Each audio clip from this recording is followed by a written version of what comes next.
You got to start with a small, intense fire. So you have, suppose you're the Apple One, right? You have to find, I mean, I think they made something like 500 of those things, right? So all they had to do was like find 500 people to buy these computers, and they launched Apple. Apple! Yeah. Right? So you got to find a small number of people. It's necessarily going to be a small number of people. You can't find, it's impossible to make something that a large number of people want a lot. So you've got to find people who want what you're making a lot.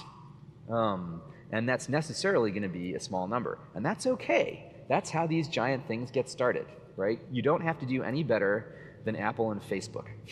Just get those 500 true fans, 1,000 true fans. Whatever it is. I mean, if it's a mobile app, it might not be a 500. It might be 5,000.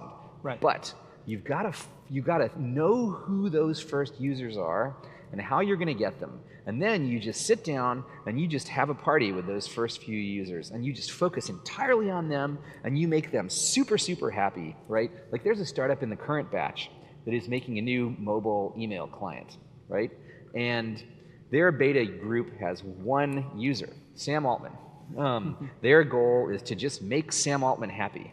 And when and Sam Altman uses email a lot on the go, he's sufficiently demanding that if they make, and he knows what all the other options are too. Yeah. So he's sufficiently demanding that if they make him happy, they've sort of used him as like the positive for a mold, right? They can now make lots of people happy, and that's sufficient, right? So one of the things we tell startups in these extreme cases where you could just like make one user happy is act like you're a consultant. Act like Sam has hired you to make an email app just for him.